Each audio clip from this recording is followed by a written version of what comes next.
Hey friends, if your planner has been collecting dust or just got away from you, and sometimes that happens to me too, especially in the summer, this is your sign that it's totally okay to push pause and reset. Today I'm walking through my catch-up checklist. It's a super simple, no pressure way to re-engage with your planner. We're not redoing anything, and we're not playing catch-up for the sake of it being perfect. We're just taking a deep breath, flipping through our pages, and deciding what's still important moving forward. It doesn't matter what system you're in. Could be traveler's notebooks, rings, discs, or even just a notepad. This is about giving yourself permission to get rid of the planner guilt. Find your rhythm again so you can enter in the next month with clarity. As I'm going to go through my planner, I just wanted you guys to be aware of the free printable that you can find in the description box below. It is my own personal catch-up checklist that I use every single month. You're welcome to download that through the link in the description box. It does go through my quick wins, how I'm reassessing my clean state starter tasks, my kind self check-in, and my refocus for the month. So let's go ahead and get started using this as our little guidebook on how we're going to wrap up the month. So obviously, no planner is perfect. No system is perfect. You're going to have blank days. You're going to have mishaps. You're going to have crossed out items. That is just the main part of being a planner, right? We have all of the best intentions to get things done as they come along, but life gets in the way, and that's okay.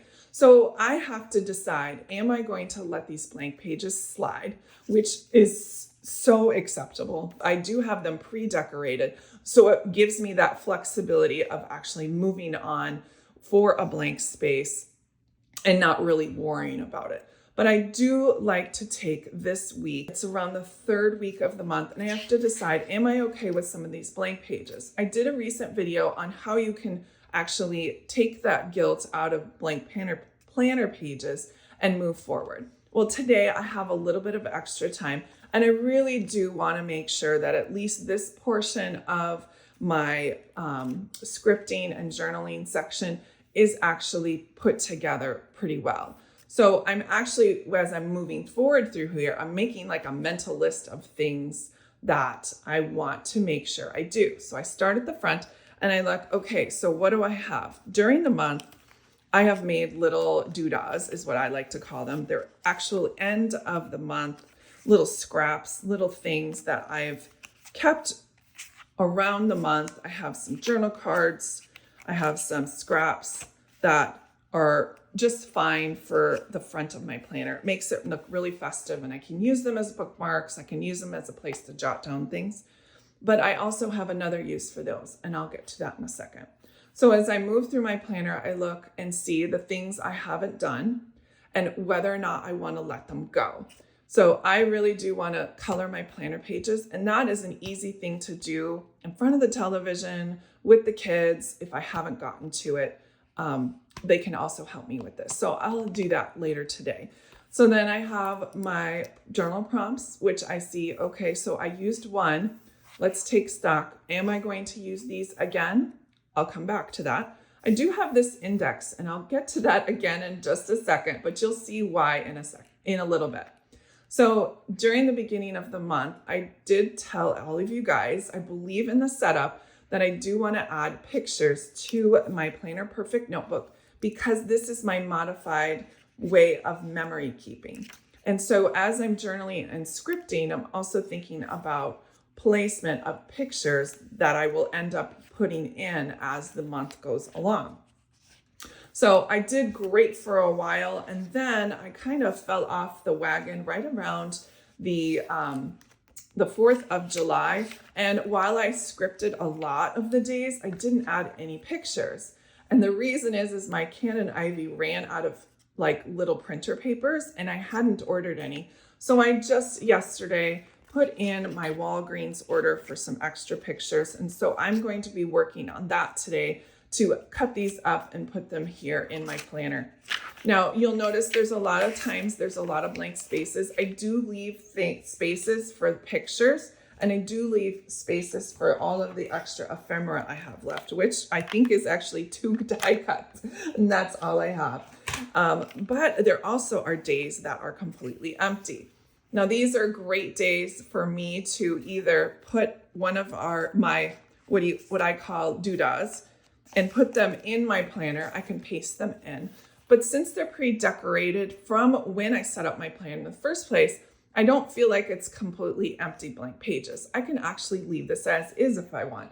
But I'm planning to today actually putting in pictures into my planner, doing a little bit of journaling, and kind of going back into my agenda to see why on this day I decided I wasn't going to be scripting. I started scripting and didn't. Had a successful day, but you can see here that I had so much to write about that I really didn't have space or wanted to have space to add a picture. Now, obviously I can put some up here, but this is where extra pages really come in handy.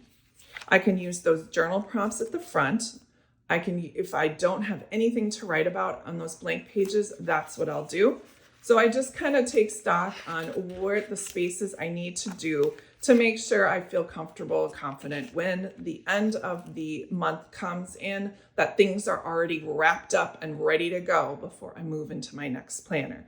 I do have some extra pages here in my Planner Perfect notebook. This is the month at a glance section that I made, thinking I was going to be using it for meal planning, meal tracking. I ended up not using any of these pages at all, but I have to now decide, am I going to put anything in there? Does it need anything?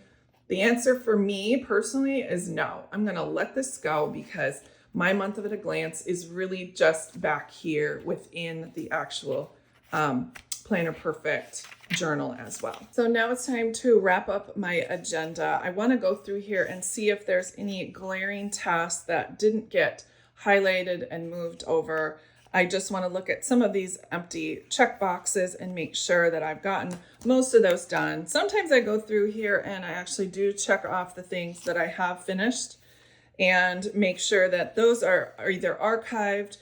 Why didn't they get done? I'm looking at all of these things and kind of think about them in a global perspective. If there's a reason why I didn't get them done, why didn't I get them done, and why do I keep migrating them over? So just some internal reflection on things that I need to get done throughout my agenda. And while I'm doing that, I kind of think about what worked well, what didn't work well. I've had trouble lately having a list for work and home and making sure that the correct things get in the correct boxes. And I've made some corrections for my August that I think is going to really help me in the department. And if you are a subscriber here on my channel, and if you aren't, I would love to have you. But if you are a subscriber on my channel and have seen any of my recent videos, you'll know that I usually don't use the 5th week that KRODesigns generously supplies us within our traveler's notebooks and our inserts. Now, when I'm thinking about this during setup, I always think I'm going to use this 5th week of pages generously and thoughtfully. Well, lately it hasn't been working out for me. So can I dismantle these pages? Do I want to? I can cut them out and use them as decoration in other pages. I also could redate them and use them for another time. So there's so many things to think about while you're going through your planner and catching up where it should be.